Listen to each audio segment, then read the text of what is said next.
Hello everyone, and welcome to the final episode of Backtracking. Well, the season 1 finale at least. I'm totally going back next year for more. Yay. But my point is, it's been a really great ride.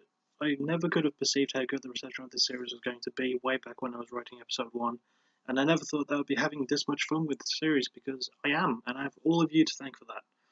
So, thank you all. So, yeah, Korn. They're a band that's been around for over 2 decades now, and they pretty much invented the new metal sound with their debut album, which we'll get to in a moment. First ever wee little announcement, this episode is going to be in 3 parts. Yes, 3. I figured that was fitting for a season finale. You know, a band that's been around for long enough to have 12 studio albums under their belt across 20 years, it seems right. Anyway, let's just get this on like Donkey Kong. This is the season 1 finale of Backtracking Part 1. This is Korn. So, as always, what better way to start than with the very beginning? Korn's self-titled debut, released in 1994, instantly established the band as a presence in music, as well as being the first album that I actually heard by them. I was 2 years old when it came out, but I wasn't 2 years old when I heard the album. It's a long story, I'll get to it. Anyway, there's no other way to put it. The band invented the nu metal sound, the album invented the sound, and it's one of the most important albums in metal history, music history, today.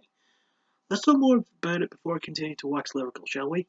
Let's start with the album's just creepy-ass cover featuring a girl on a swing being approached by a man with some kind of weapon in his hands. Oh, what, that's not enough for you? Well, how about the fact that the band's logo positioned over the girl's shadow in the background makes it look like she's hanging herself? Yeah, it's clear from the album's cover art alone that Korn were not going to pull any punches. You know, there's a comment I read whilst I was listening to this album, and it said, if nu metal is a religion, then this album is the Bible. If that's true, does that make the album the New Testament? Sorry, back to the album. With the themes of abuse and bullying, things that lead vocalist Jonathan Davis himself went through as a youth. Sorry, I completely forgot if I read that as lead or lead, but lead. Yeah, you'd think that it would get boring quick with all these themes, but oh boy does it not get boring like at all. Let me explain. Ross Robinson's amazing production, this album made him a household name in the music industry. Davis's creepy lyricism and emotive vocals effortlessly mixed clean singing and psychotic screaming and occasional bagpipes and scatting. The kind of scat. Don't get your minds on the gutter. Monkey has amazing guitar riffs, Fieldy's awesome bass lines, and David Silveri's heavy drums, and the odd bit of hip hop flavouring here and there, which just makes for a frenetic, energetic, and just skin crawling sound. It just burrows its way into you, and you don't know how to feel about it, but you just know that it feels right, even though it kinda shouldn't. The album is definitive of the nu metal era. There's not much else that I can say about it. Standout songs include Blind, Bull Tongue, Clown, Shits and Letters, Faggot, Faget, and trust me, I am pronouncing it right, I'm not saying anything bad. And my favourite track in the emotionally gut-wrenching closer, Daddy. In short, listen to the album right now, it is truly something otherworldly. We then move on to their second album, Life is Peachy, released in 1996. And the descent into madness just goes deeper and darker, including some themes from the first album as well as themes of awkward social interactions, sex, revenge, and revenge sex. The album is a great continuation of the first one. It steps things up a lot with the production being better and cleaner and the band's signature manic sound just getting crazier. Case in point, the first song, Twist. It's 49 seconds of aggressive just everything, and Jonathan Davis just speaking and scouting a lot before saying the word twist a lot of times in a row. I should clarify by scatting, I do mean just making a bunch of weird sounds with your mouth, not that other thing you were discussing, freaks. You've been on the internet too long. Anyway, back to the album. With the great lyrical, vocal, and instrumental work, as well as way better production, there's not much else I can say about it that I haven't said before while covering the self-titled debut, except that there are 2 cover songs. One of War's Lowrider and the other of Ice Cube's Wicked, featuring Deftones frontman Chino Moreno in the first ever guest appearance that he had done at that time. Sure, the album seems to have some mixed responses from critics, but fuck that, the album is pretty fucking awesome. Standout songs include Swallow, Lost, Good God, No Place to Hide, Adidas, which stands for All Day I'll Dream About Sex, and the creepy closer in Kill You. As also my favourite track in the extremely eerie as old buggery, Mr. Rogers, which actually feels like a sequel to Daddy in some places. Listen to it and tell me you don't hear the similarities. In fact, listen to the whole album while you're at it, it's really, really good, a fantastic step up from a brilliant first outing. Next up is album No Arrow Tres, Follow the Leader, released in 1998. The first album not to be produced by Ross Robinson, Follow the Leader is the first example of Korn's more polished and well-rounded sound. Adding in some elements of alternative metal as well as heavier flavourings, Follow the Leader is the album that pretty much put the band on the map. It brought them into the mainstream, really. Like with most people, my first Korn song was Freak on a Leash. I remember listening to it as a kid and just thinking of how creepy the band sounded. At the time, I listened to bands like Papa Roach and Linkin Park and Limp Bizkit a lot, so I'd have a band come out and play a darker version of that style of music. I just thought it was pretty cool. Anyway, back to the album. As I mentioned, Ross Robinson is not present for the production this time around, with Steve Thompson and Toby Wright taking over. And they don't do a bad job. In fact, they do quite a damn good job. They just add this more ethereal element that Korn needed. Sure, it is more polished, but polish is never a bad thing, because it's good for cleaning stuff. Just don't use too much of it, otherwise you'll sand things. That made no sense. Anyway, the band's signature style is still here, from Jay Del's vocals to the massive riff to the bass to the drums. All brilliant.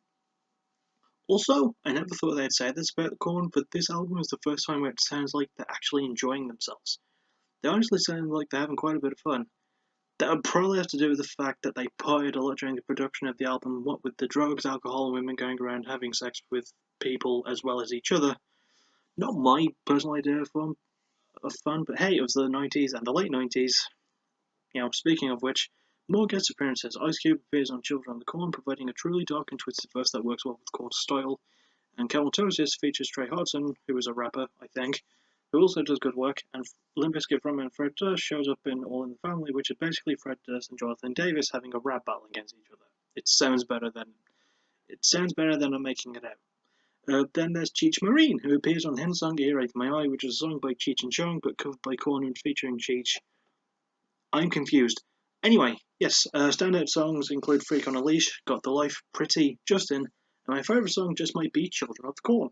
For the leader just shows how good the band are and how good they continue to get, and that you can get into the mainstream without completely going overboard with it. It's a really good way to bring them to the forefront of music. Well, new metal at least. The genre that they made.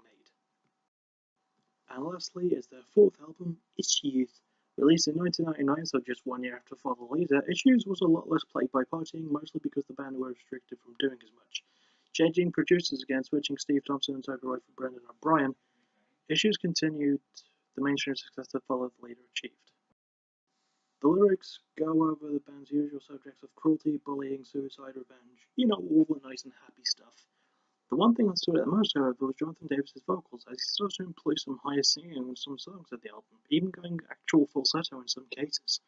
It's just a really good example of his vocal range improving leaps and bounds and how good of a singer he is still today. He doesn't lose any of his manic style, though, bolstered by heavy riffs and much of the same album sound that the band explored in Issues. Follow the Leader. I got really mixed up there, I wrote that wrong, my bad. Anyway, the only thing absent is the elements of hip-hop. It's something that's notably missed, but with how much the band has progressed by this point, it's just another good showing of how well they can change things up.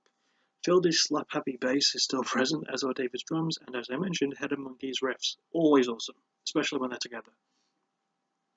One thing that I kind of liked in the album were the several 1-minute tracks. They felt like just building blocks between songs, little interludes, Sure, to some people they might have felt unnecessary, but I liked them. I thought they were pretty good. They broke things up nicely between the heaviness of the album, and I quite enjoyed it. Standout tracks include Falling Away From Me, No Way, Let's Get This Party Started, No Way, and I wrote No Way twice, damn it, and my standout song, In Trash. Give Issues a listen if you enjoyed Follow the Leader. It's a great follow-up. That was not meant to be a pun. Yeah. Anyway, that about wraps up part 1. Join me tomorrow for part 2, where I'll cover their next 4 albums from Untouchables to their untitled work. See you then, and thank you for watching.